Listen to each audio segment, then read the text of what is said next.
Altísimo, el Dios Todopoderoso de los cielos, le bendiga, queridos amigos y hermanos. Un saludo de parte de la Iglesia Evangélica La Vida Verdadera desde Panamá y su servidor, hermano Sony. Aquí con una enseñanza más de la Sagrada Escritura. Estamos estudiando el Evangelio de Juan. Nos recuerdan, estamos en la parte número 14. Hoy tenemos el tema Jesús, el pan de vida. Recuerda que este es un canal que no lucramos con la palabra de Dios, no te vendemos ni te pedimos nada que nos mandes. Solamente nos interesa que tú escudriñes y aprendas cada día más de la Sagrada Escritura, la palabra de Dios, la cual nos nutre y nos hace crecer espiritualmente. El Espíritu de Dios a través de la Sagrada Escritura. Es importante que eso llegue y lo interiorices, ¿verdad? Para que puedas entonces reflejar lo que es Jesús, nuestro Señor Jesucristo, al resto del mundo y a la humanidad que tiene los ojos puestos en los cristianos, ¿verdad?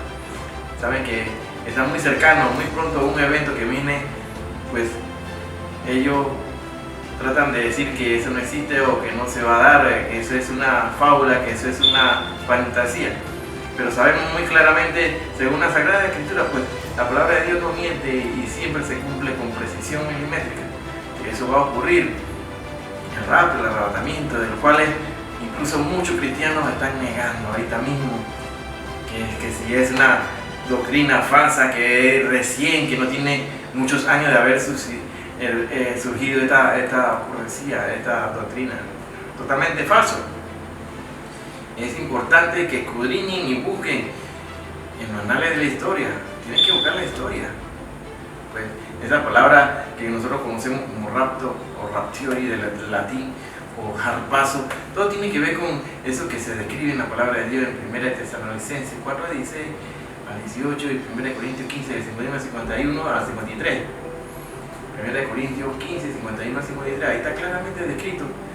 Y hay diferentes puntos de la Sagrada Escritura donde se especifica y aclara de que la iglesia no pasará la tribulación. Entonces están queriéndole quitar esa bendición y esa esperanza a la iglesia de que sí, que van a pasar la tribulación. No, la palabra de Dios es clara. Él siempre saca a los suyos.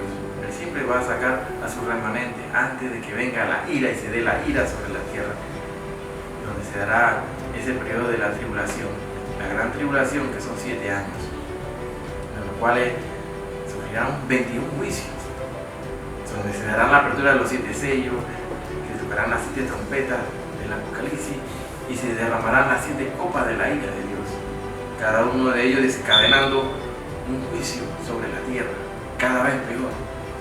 Ahorita lo que estamos viviendo son apenas unos vistazos, una perspectiva de lo que se va a venir en ese tiempo de la tribulación, una vez que la iglesia sea levantada, sea plantada.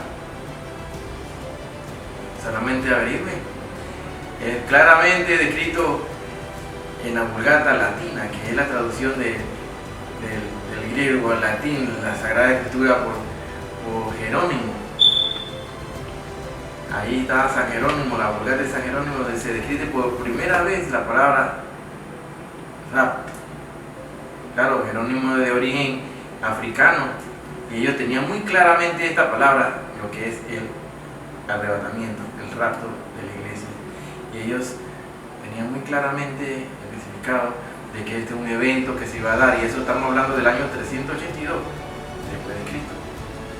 Así que no podemos estar hablando de que esta es una doctrina que nos hemos inventado, que nos hemos sacado de la manga de la camisa, o que se lo debemos a una señorita de apellido McDonald que tuvo una revelación. No, señores, es inminente, y obviamente, como dice la palabra de Dios, van a ser sorprendidos como ladrón en la noche. Mucha gente se va a quedar sorprendida, pero entonces los que se queden, entonces harán lamentación, tendrán que entrar al cielo, pero como mártires, y serán guillotinados.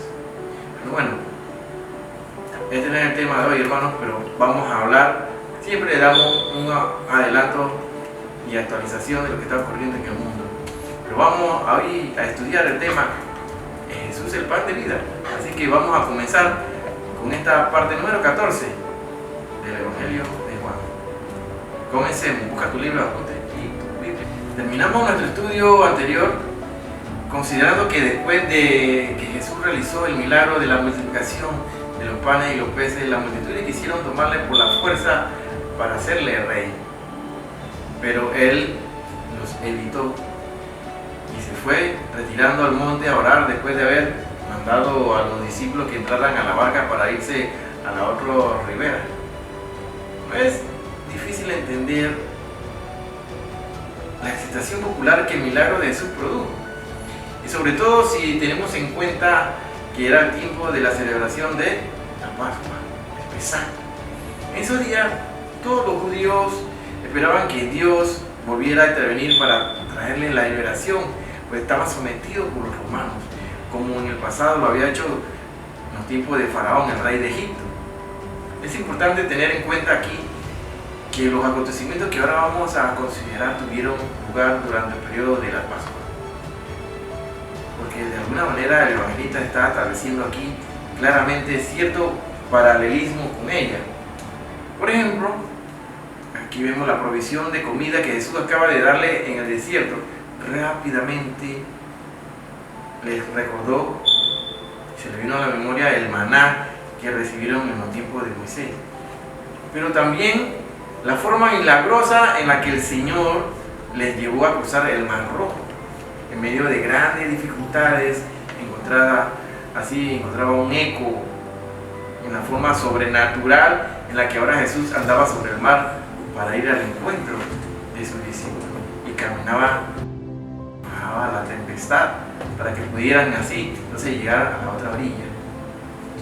Incluso la extraña invitación del Señor a comer su carne como único medio de salvación recordaba entonces también el cordero pascual que debía ser sacrificado, ¿no? Y que los israelitas tuvieron que comer para ser librados de la ira del ángel exterminador, el ángel de la muerte, ¿lo recuerdan? Después de este milagro encontramos en este evangelio el discurso de nuestro Señor Jesucristo sobre el pan de vida. Después del milagro la gente comenzó a buscarle y quedaron defraudados porque tanto el Señor Jesucristo como sus discípulos se habían marchado. Comencemos pues entonces leyendo los versos de este capítulo que estamos estudiando, del verso 22 al 24 de este capítulo 6 del Evangelio de San Juan. Dice así la palabra de Dios, Juan 6, estamos en el capítulo 6, estamos en los versos ahora del 22 al 24. Al día siguiente la gente que estaba al otro lado del mar se dio cuenta de que no había habido allí más que una sola barca y que Jesús no había entrado en ella con sus discípulos, sino que estos se habían ido solos. Pero otras barcas habían llegado de Tiberia junto al lugar donde había comido el pan después de haber dado gracias al Señor. Cuando vio pues la gente que Jesús no estaba allí, ni sus discípulos, entraron en las barcas y fueron a Capernaum buscando a Jesús. Al parecer Jesús y sus discípulos habían llegado de la parte sur del mar de Galilea y parece que Jesús había alimentado a la multitud cerca de Tiberias. Luego habían llegado en la barca a Capernaum.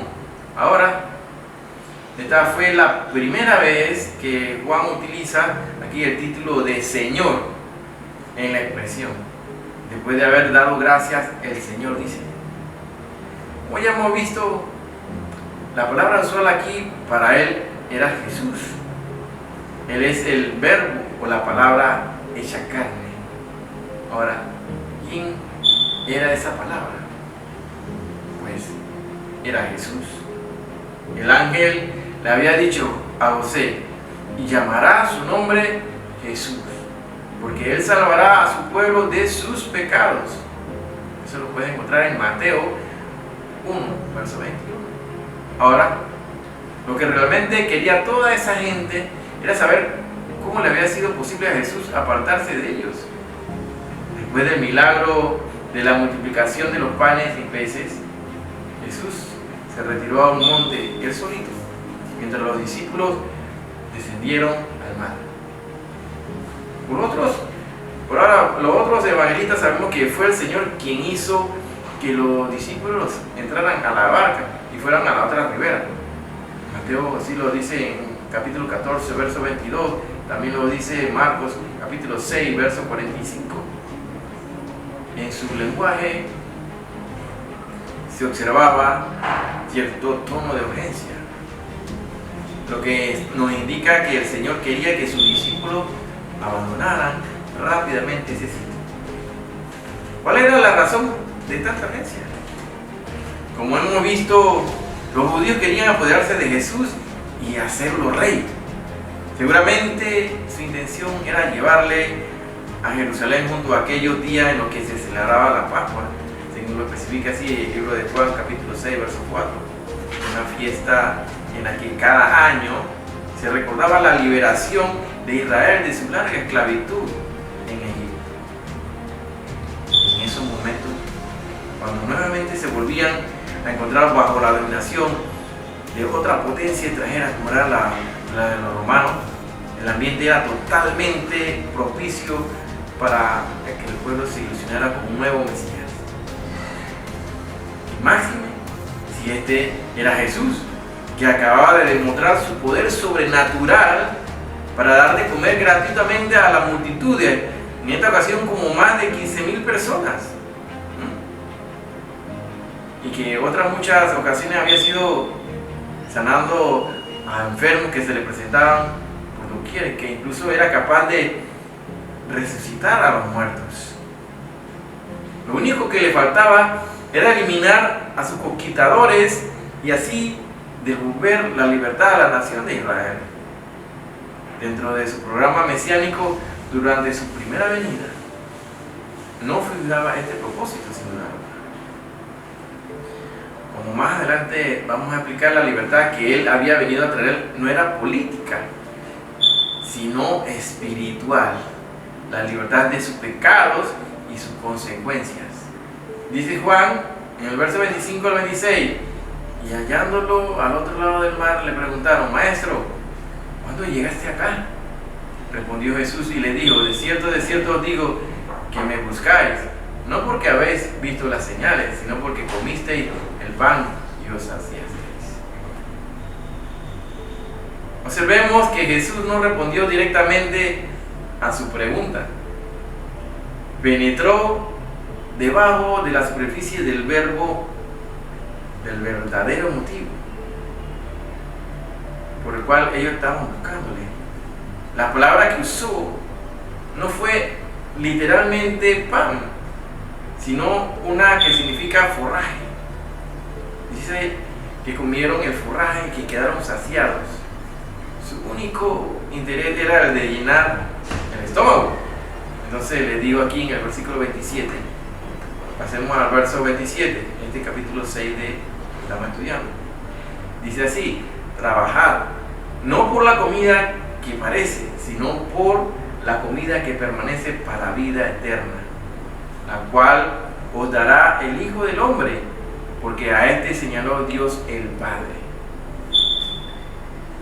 Traduzcamos un momento esta frase a un lenguaje más corriente, más literal. Esto no es una traducción, sino más bien una manera de resaltar el sentido.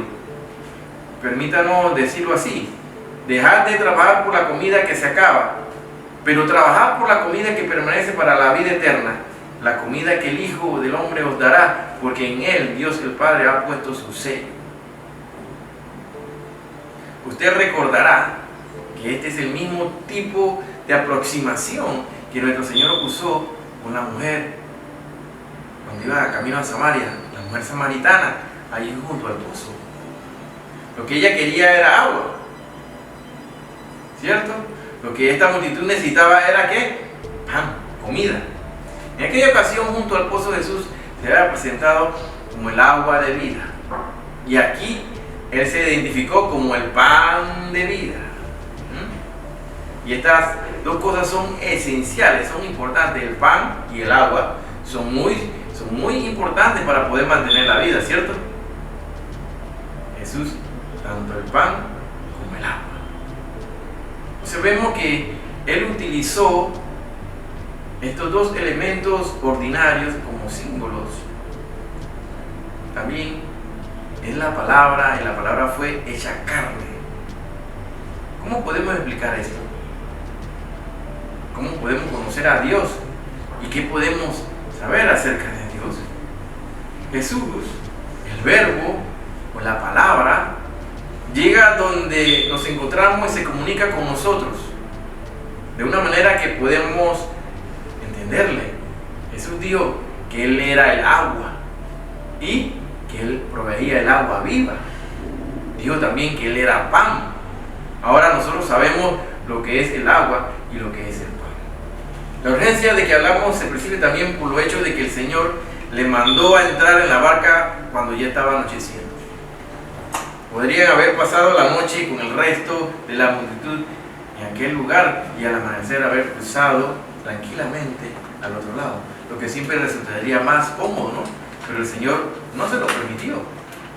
Además, las condiciones meteorológicas tampoco eran muy favorables, sino que se levantaba el mar con un gran viento que soplaba, una tempestad, una tormenta. Los vientos de este a oeste son muy comunes en el mar de Galilea, y varios de los discípulos eran pescadores muy experimentados, los que conocían bien y sabían que en esas condiciones la navegación se hacía muy difícil, se complicaba todo.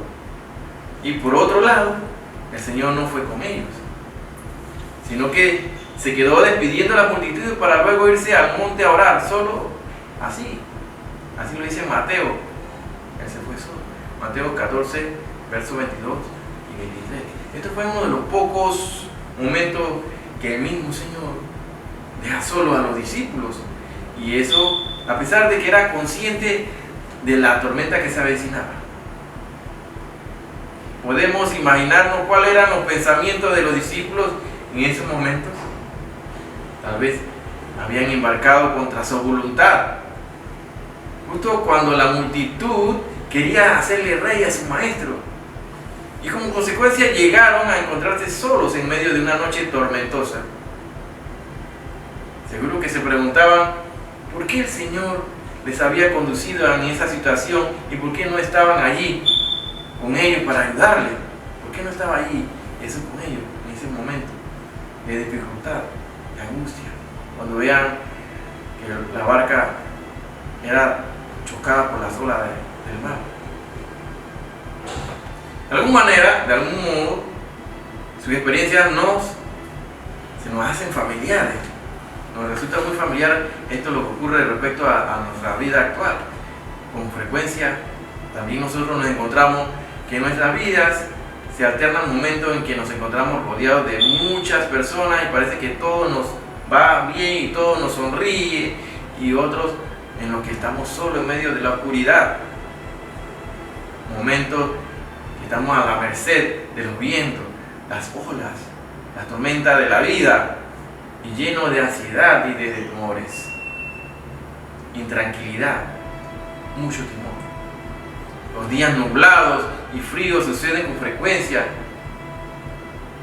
a los días soleados. Así es siempre la vida del hombre y del cristiano. Todos nos identificamos con los discípulos, que sin lugar a duda habrían preferido atravesar el mar en tiempo de bonanza, con vientos favorables, el sol iluminando su camino y con Jesús a su lado. Sin embargo, este pasaje nos enseña que el hecho de que el Señor no estaba con ellos no quería decir que los hubiera abandonado.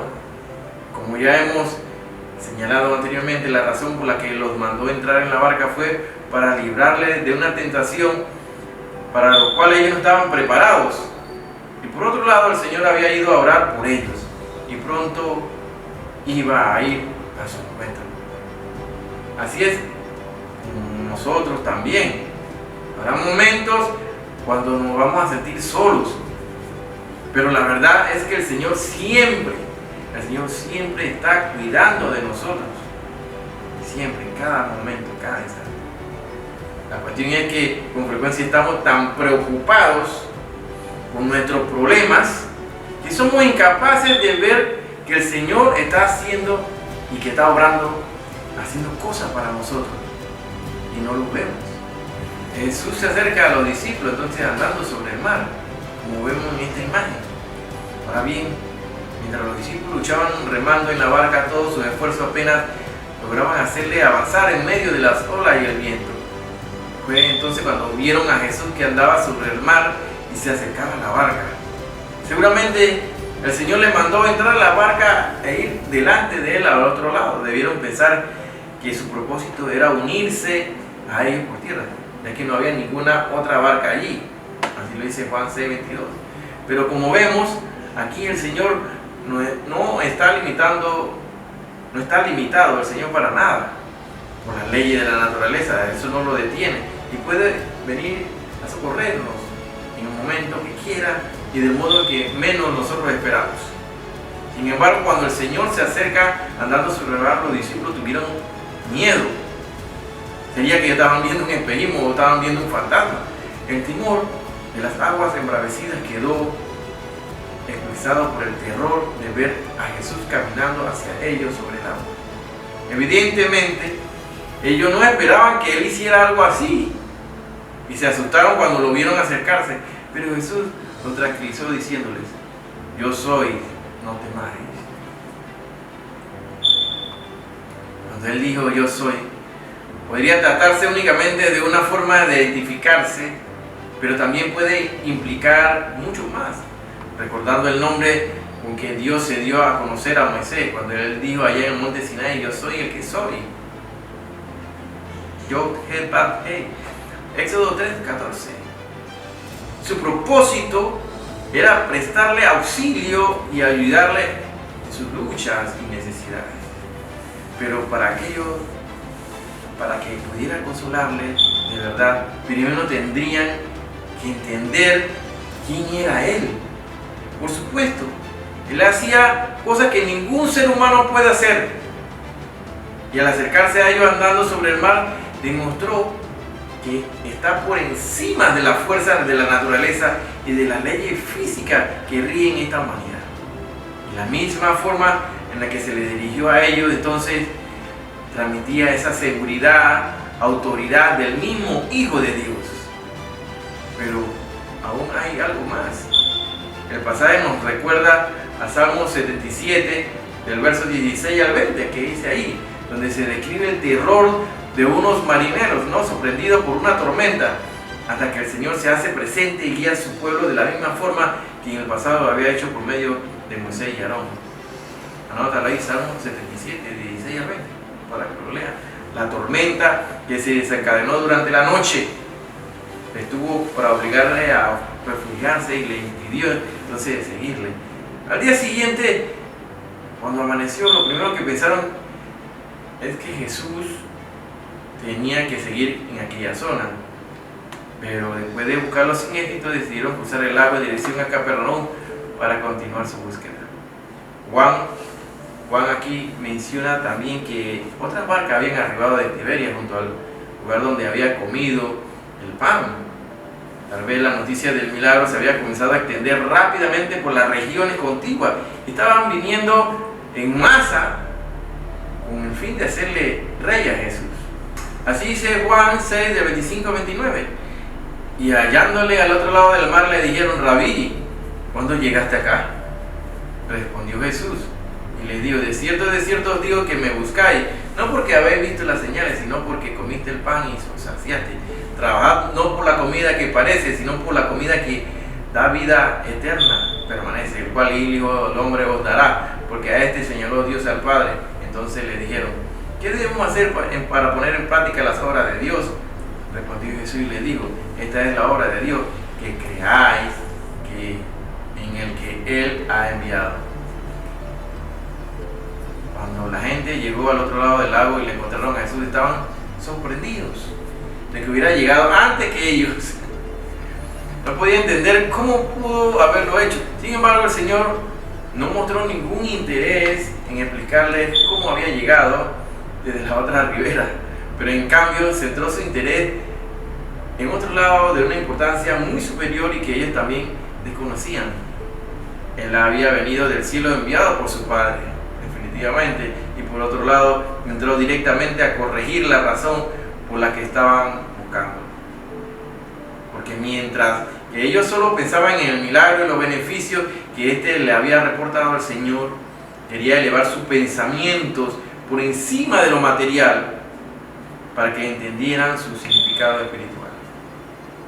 ¿Por qué buscaban a Jesús? Aparentemente estaban manifestando así mucho interés por buscar a Jesús, pero él conocía bien sus corazones. El Señor sabía que ellos lo estaban pensando y sabía que la razón por la cual lo hacían no era la correcta. Desgraciadamente no era su predicación o que hubiera entendido a dónde apuntaban las señales que hacía, lo que los trajo a él. Ellos seguían pensando en él como un rey que le podía librar de los romanos y establecería un reino en el que les daría todo lo que pudieran desear. Y seguramente también había muchos lo que únicamente les movía la curiosidad por los milagros que él hacía. En cualquier caso, lo que le interesaba no era la verdad. De ahí la respuesta de Jesús: de cierto os digo que me buscáis, no porque habéis visto las señales, sino porque comiste el pan y lo saciaste. Lo cierto es que la mayoría de la gente en nuestros días es como esa multitud, definitivamente.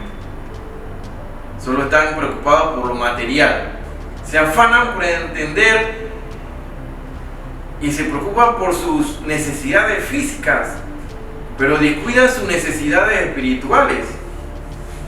Puede que incluso asistan a la iglesia, ¿sí? Pero con frecuencia las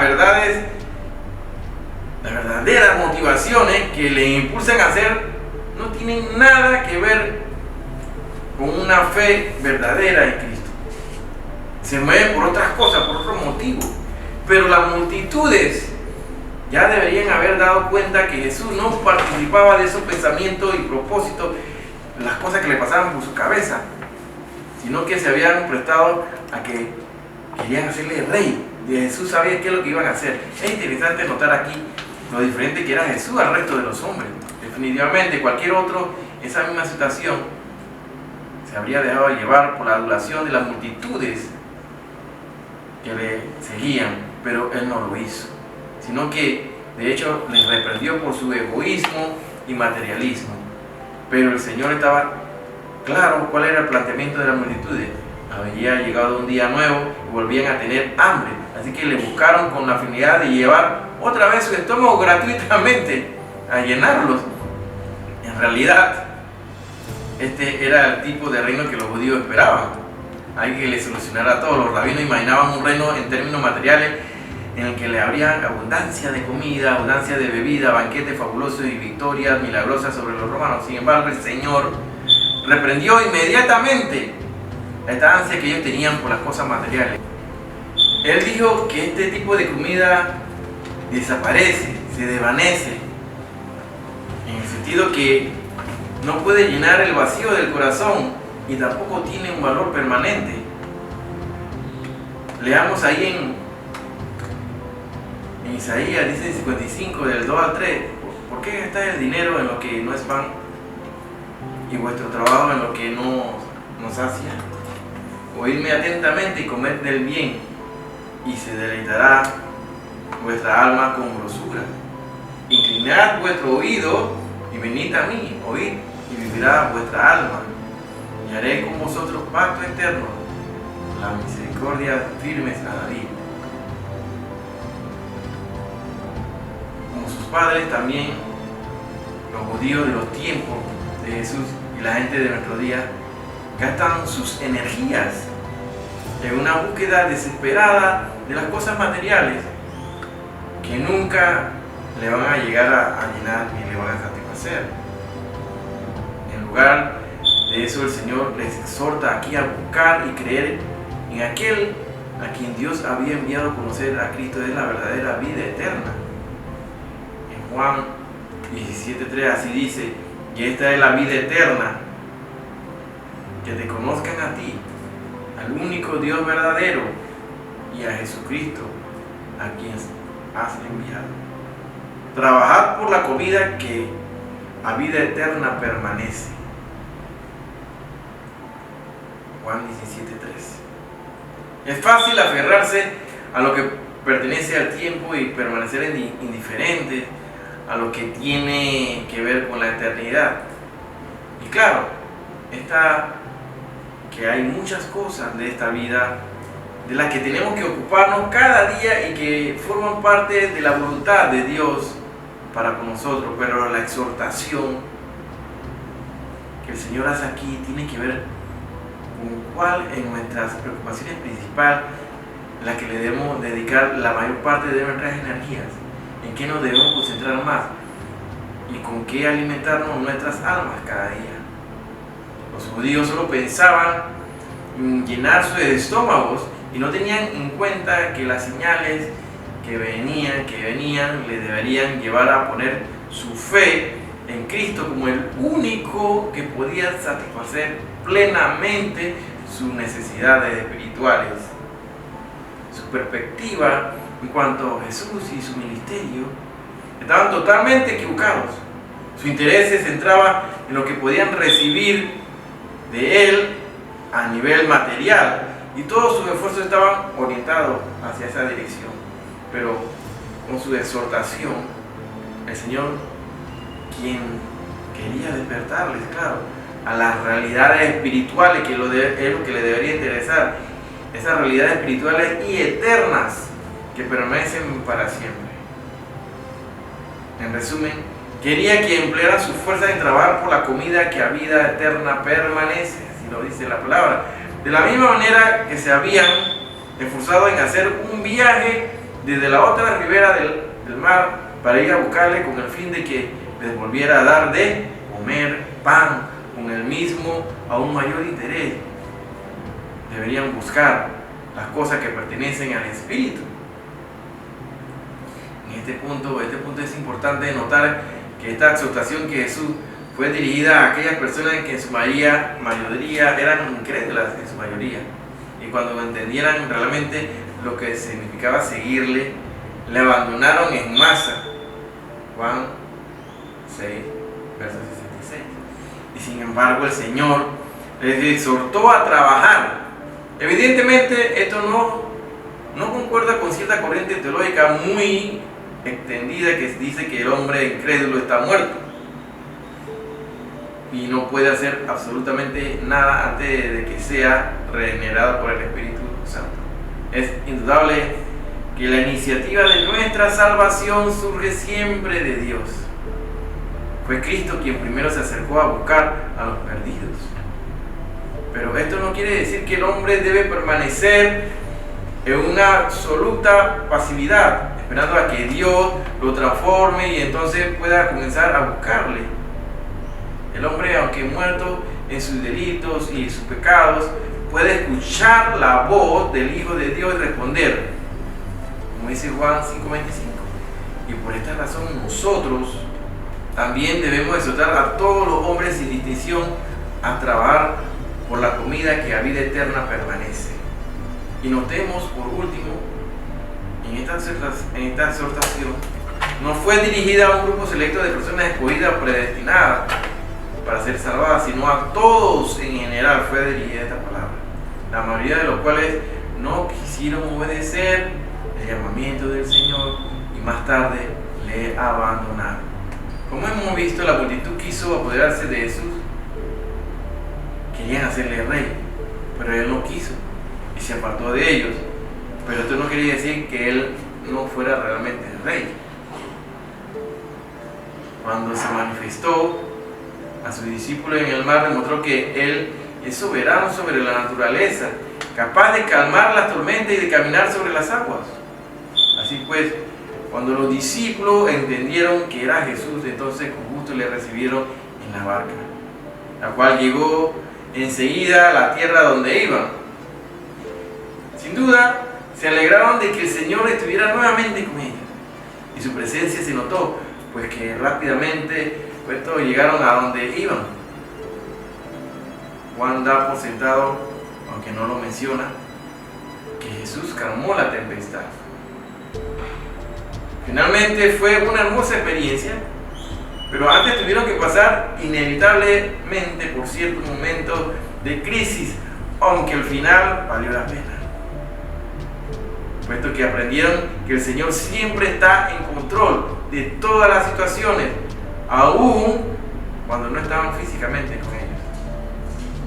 Él no les abandonó en medio de su insuficiencia y de la adversidad.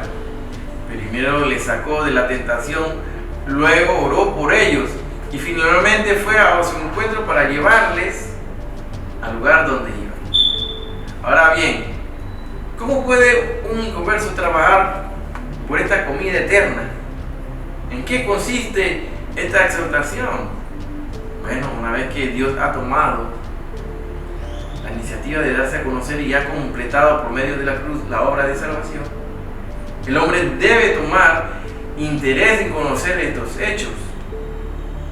Por eso, nosotros también debemos exhortar a todos a leer la Biblia, a escudriñarla, en la convicción de que la fe viene por el oír la palabra de Dios, como lo dice así el libro de Romanos, capítulo 10, verso 17.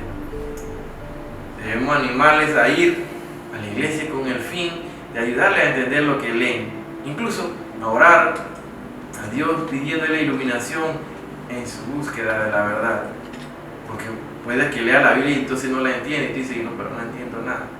Pero hay que buscar la dirección del Espíritu Santo también. Aún así, hemos de reconocer que el hombre ha quedado seriamente dañado por el pecado y sin la ayuda divina nunca podríamos llegar a conocer la verdad. Por esta razón el Señor prometió que el Espíritu Santo vendría para convencer al mundo del pecado, de justicia y de juicio. Juan 16:8. Cuando lleguemos al estudio de esos pasajes, vamos a asegurar que el Espíritu Santo tiene el papel principal en la evangelización del mundo.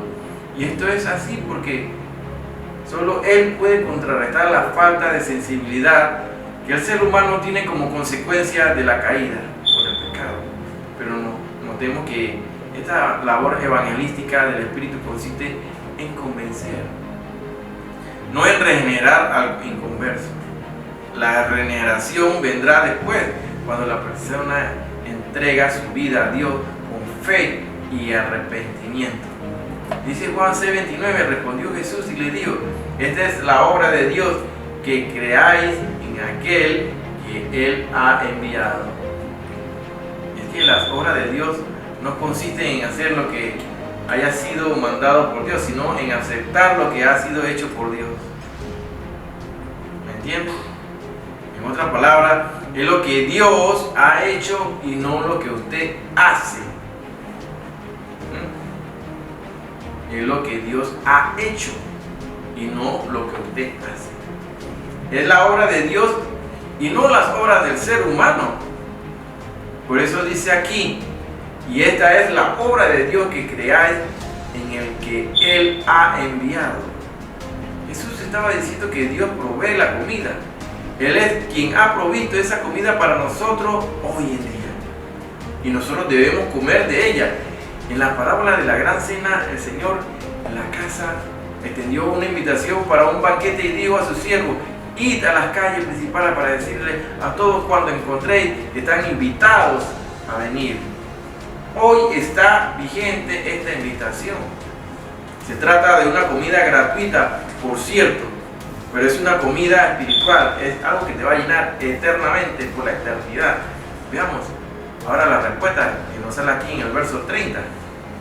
Dice la palabra del Señor en el verso 30. Entonces le dijeron, ¿qué señal pues haces tú para que hagamos y te creamos?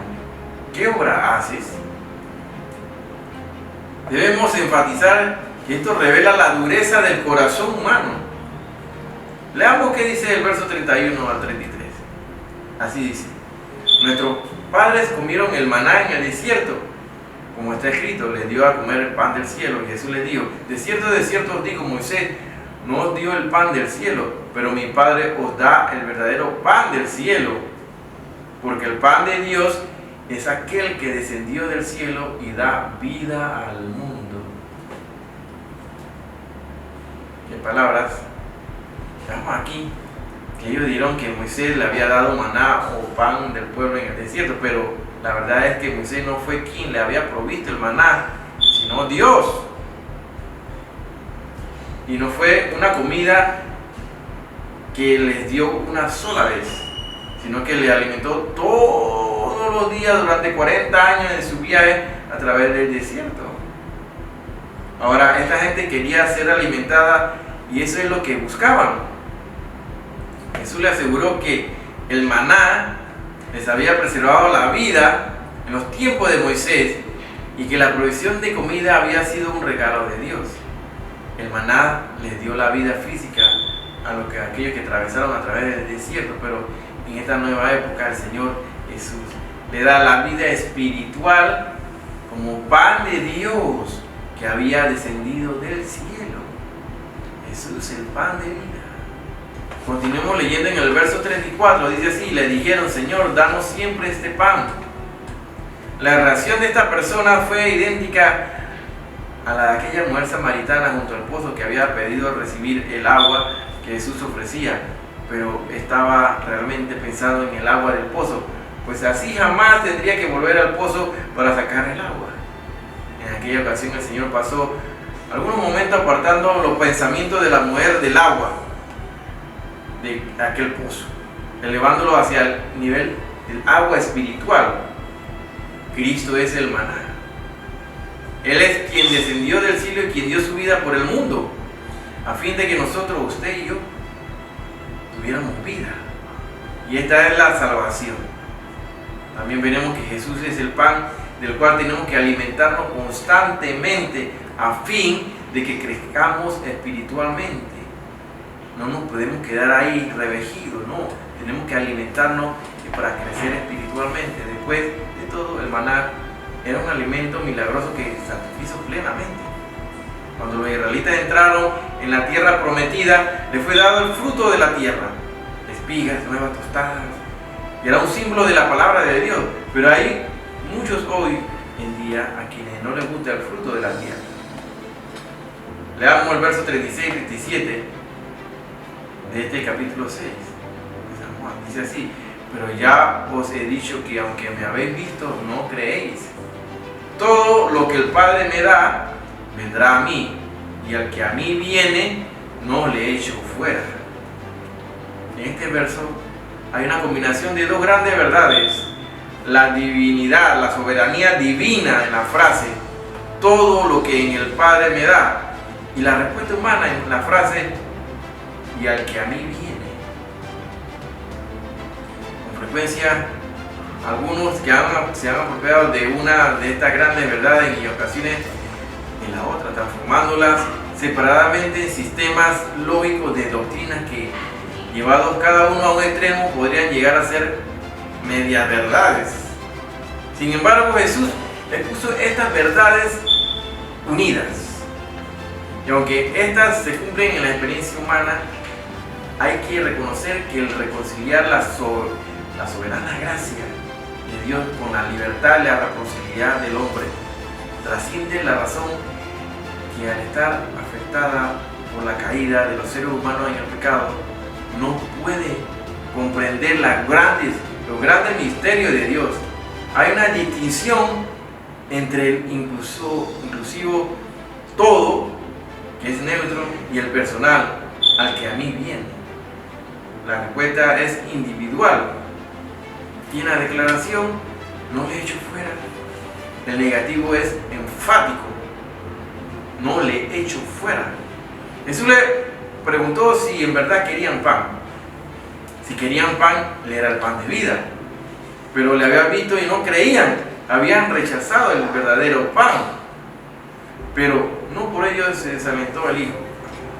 Pues todo aquel que fuese don del Padre, para él vendría, y al acudir no hallaría en el ruido sino una cordial acogida. Así dice Juan 6:38: he descendido del cielo, y no para hacer mi voluntad, sino la voluntad del que me envió. Cuán maravilloso es aquel que la voluntad de Dios sea que usted venga a Él. Jesucristo vino del cielo porque era necesario que el Hijo del Hombre fuera levantado. Jesús vino para hacer la voluntad del Padre en todo, y es la voluntad de Dios que usted sea nacido de nuevo, que experimente un nacimiento espiritual. Pero usted tiene que venir a Jesús. Amigo, esa es la única manera. Venir a Él es el sinónimo de creer en Él. Tiene que venir al Señor Jesús por la fe. Leamos el verso 39: y la voluntad del Padre que me envió es es que no pierda yo nada de todo lo que Él me da, sino que lo resucite en el día final. Y la voluntad de Dios no se circunscribe al llamado, sino que se extiende a preservar a quienes les son dados a Cristo. Significa exactamente lo que Él dice aquí: cuando una persona acepta a Cristo, es justificada, y así ha sido justificada, y es igualmente seguro que será glorificada.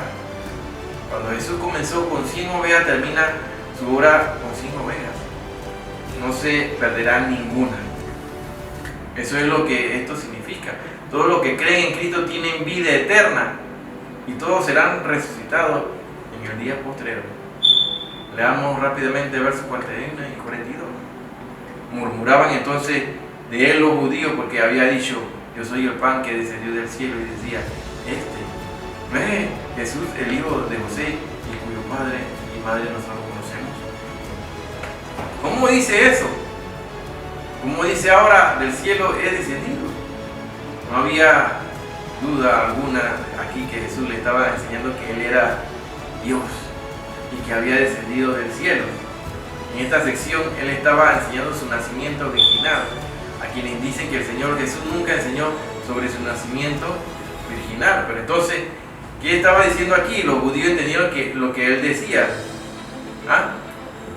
Preguntaron: ¿cómo podía ser cierto siendo que conocían a su padre y a su madre? ¿Cómo podía haber bajado del cielo? Bueno, fue por su nacimiento virginal. Como el ángel le dijo a María, fue el Espíritu Santo quien concibió aquel santo ser en ella. Entonces, esta sección se comienza a ver en el versículo 38, es complemento, es una confirmación del nacimiento virginal, y necesita ser añadida a las otras porciones de la Escritura que tratan de este tema. Aquí en el verso 42, la frase "he descendido del cielo" es la historia de la Navidad. Como dice una canción: glorias magníficas a Él dejó para buscarme a mí. Solo su incomparable amor lo hizo venir aquí. Vino de la gloria del cielo, descendió del trono para ascender a la cruz por usted y por mí. Esto lo hizo entonces Él mediante el nacimiento virginal. ¿Por qué? Esa es la historia de la Navidad, y no habría ninguna historia navideña sin este nacimiento virginal. Entonces, así que los que escuchaban a Jesús entendieron inmediatamente y preguntaron: bueno, ¿y no es de Jesús, el hijo de José? Ellos creían que conocían a su padre y a su mamá, a su madre, pero la verdad es que no les conocían, porque Jesús no era el hijo de José, Él había descendido del cielo. Leamos los versos 43 y 44. Jesús respondió y le dijo: no murmuréis entre vosotros, nadie puede venir a mí si el Padre que me envió no lo atrae, y yo lo resucitaré en el día final. Jesús dirigió su atención a la acción de hacer venir a la gente a Cristo y enseñarle. Ellos no estaban en cuestión de juzgarle, porque sin la ayuda de Dios cualquier evaluación del mensajero divino estaría equivocada. Ninguno puede venir a Cristo o creer en Él sin la ayuda divina, definitivamente, porque los seres humanos se encuentran esclavizados y atrapados por las arenas movedizas del pecado y de la incredulidad. Si Dios no les saca de ese lugar, seguirían sin esperanza. Este misterio de Dios es amplio, no está limitado solo a unos cuantos. Recordemos que Jesús le dijo en Juan 12:32: y yo, cuando sea levantado de la tierra, a todos atraeré a mí mismo. Pero Dios le hace a usted responsable de decidir si va a venir a Jesús o no. En el verso 45, el Señor hablando dice: el Cristo está en los profetas, y todos serán enseñados por Dios. Así que todo aquel que oye el Padre y aprende de Él, viene a mí. Son casi innumerables los pasajes en el Antiguo Testamento que se refieren a este tema. Por ejemplo, Isaías 54:13, que dice: y todos tus hijos serán enseñados por el Señor, y se multiplicará la paz de tus hijos. En el capítulo 60, versículos 2 y 3, Isaías declara así: porque aquí tinieblas cubrirán la tierra, y oscuridad las naciones, mas sobre ti amanecerá el Señor, y sobre ti será vista su gloria, y andarán naciones a tu luz, y los reyes al resplandor de tu amanecer. Hay estas y muchas otras declaraciones que decían que ellos podían acudir a Dios y que confirmaban que usted puede venir a Él también. Y estas verdades son maravillosamente claras. El profeta Malaquías dijo en el capítulo 4, en el verso 2 de su profecía: mas para vosotros los que teméis mi nombre, nacerá el sol de justicia, y en sus alas traerá salvación. Saldréis y saltaréis como becerros de la manada. Esta fue otra referencia clave de esta verdad. Cada hombre que oye al Padre y aprende de Él vendrá a mí. Esto es lo que Él está diciendo aquí. Esta es la verdad central en todos estos pasajes. Si usted escucha la palabra de Dios, entonces vendrá a Cristo. El verso 46 y 47 dice así, de este capítulo 6 de Juan: no que alguien haya visto al Padre, solo aquel que viene de Dios, ese ha visto al Padre. De cierto os digo, el que cree en mí tiene vida eterna. El único que ha visto al Padre es el Señor Jesucristo. Y Él aclaró sin lugar a duda que cualquiera que creyese en Él tendría la vida eterna. Esto, estimado amigo, no puede ser expresado de una manera más clara. Leemos el verso 48 al 51, dice así: yo soy el pan de vida. Vuestros padres comieron el maná en el desierto y aún así murieron. Ese es el pan que desciende del cielo para que no muera quien coma de él. Yo soy el pan vivo que descendió del cielo. Si alguien come de este pan, vivirá para siempre. Y el pan que yo os daré es mi carne, la cual yo daré por la vida del mundo. Jesús vino a esta tierra como el verbo, la palabra hecha carne, e iría a la cruz para entregar allí su vida humana como sacrificio, para pagar los pecados suyos y los míos. Si usted acepta, usted será salvo. Eso es demasiado fuerte. Y eso era lo que decían también en aquel entonces. En el verso 52 dice: entonces los judíos discutían entre sí diciendo: ¿cómo puede este darnos comida o comer su carne? Por supuesto, ellos pensaban en su carne literal. Y para cerrar, en los versos 53 al 58 dice: Jesús les dijo: de cierto os digo, si no coméis la carne del Hijo del Hombre y bebéis de su sangre, no tenéis vida en vosotros. El que come mi carne y bebe mi sangre tiene vida eterna, y yo lo resucitaré en el día final, porque mi carne es verdadera comida y mi sangre es verdadera bebida. El que come mi carne y bebe mi sangre permanece en mí y yo en él, así como me envió el Padre viviente y yo vivo por el Padre, también el que me come vivirá por mí. Este es el pan que descendió del cielo, no como vuestros padres que comieron el maná y murieron. El que come este pan vivirá eternamente. Amigo, esta es una declaración asombrosa. Nuestro Señor estaba preparando a estos hombres para aquella última cena y para la institución de la cena del Señor. Al ser la sangre de su símbolo de la vida, le está diciendo que iban a entregar su vida. Además, si usted para esta frase, el que cree en mí tiene vida eterna, el verso 47, el que come mi carne y bebe mi sangre tiene vida eterna, del versículo 54, verá que ambas frases son sinónimas. Hasta aquí el estudio del día de hoy, hermano. Esperamos que sea de aprovechamiento para tu crecimiento espiritual. Shalom Alejem, y nos vemos la próxima semana. Si Cristo no ha venido.